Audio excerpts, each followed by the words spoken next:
नमस्कार दर्शक बंधु ओइंड Odia channel national weather bulletin को आपनको स्वागत। दर्शक बंधु गोटे पर गोटे बात्या पीछा छाड़ुनी। गोटे बात्या गला पुणी एक बात्या आसुची जहाँपाई कि व्यस्तबहुल रहुची प्रशांत महासागर किंतु मौसुमीर विदा समय बंगोपसागर दाना बांधुची आउ एक लघुचाप। तेबे यार प्रभाव केमिति रहबो ओडिशा उपरे आम देश भारत उपरे आसंतु आज अपडेट रे आलोचना करिबा। चैनल नुआ थिले चैनल को एबे ही सब्सक्राइब करंतु। प्रत्येक दिन संध्या 7टा रे देखंतु पाणीपागर समस्त खबर ओइंड ओडिया चैनल रे। वर्तमान स्थिति आपण देखि पड़थिबे दर्शक बंधु पूर्व लघुचाप डिप्रेशन रूप धारण करछि एवं यार प्रभाव गुजरात उपरे सर्वाधिक रहुछि। किंतु गत 24 घंटा मध्य मालकानगिरी जिला जगतसिंहपुर जिला को छाड़ीदेले बाकी समस्त जिले में मध्यमरू प्रबल वर्षा होइछि। आपण स्क्रीनशॉट मारिकी पढ़ी पारिबे। किंतु जो रहुछि केउंझर हरिचंद्रपुर रे सर्वाधिक वर्षा देखिबा मिलुछि। वर्तमान स्थिति रे दर्शक बंधु आगामी 24 घंटा मध्य राज्यर समस्त जिला को हलदिया रंगर ग्राफ दि जाइए माने येलो अलर्ट। यही सब जिला मानक मध्यमरू प्रबल वर्षा हेबो। मालकानगिरी नहीं कि नुआपड़ा, नुआपड़ा नहीं कि केउंझर, केउंझर नहीं कि पुरी, पुरू नहीं कि अनुगुल सबुठी हल्का फुल्का वर्षा।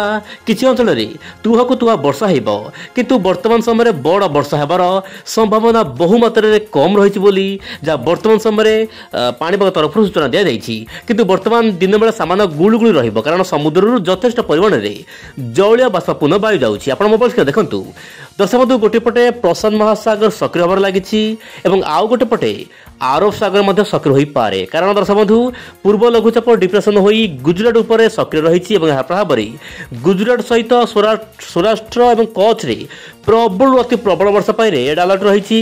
एपटे मौसुमी वायु धीरे धीरे विदा नौ देशरू वर्षा कमिजापी पाग अनुकूल होता बेले वर्षा पुणी बढ़ुची। केमिति बढ़ुची एवं कहीं बढ़ुची मु वायुजल माध्यम संपूर्ण तथ्य देवाक चेष्टा करी। हेले ता पूर्व आप देखंतु प्रशांत महासागर वायु सीधा सालक बंगोपसागर को आसिबो माने जो बुआ लोई जो बात्या बा टाइफून थिला वियतनाम रे यह स्थलभाग छुईबा परे बंगोपसागर को वायु माध्यम आसिबो जहाँ पाई कि 1 तारिख रु 2 तारिख मध्य 1 तारिख रे घूर्णिबल सृष्टि हेबो 2 अक्टोबर रे लघुचाप रूप नबो जहाँ आपण मोबाइल स्क्रीन देखंतु उत्तर अंडमान सागर किंबा मध्य माने केंद्रीय बंगोपसागर ए लघुचाप सृष्टि हो बोली जहाँ अपडेट वर्तमान आसुछि।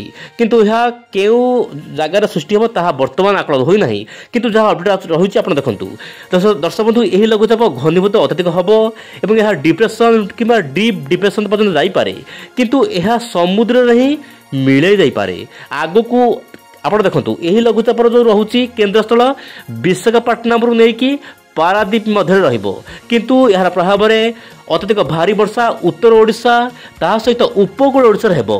सेतिबे दर्शक बंधु दशहरा सामान्य फिका पड़ी पारे रावण पड़ी मध्य सामान्य फिका पड़ी पारे बोली जहाँ वायु चलन माध्यम जना पड़ुछि।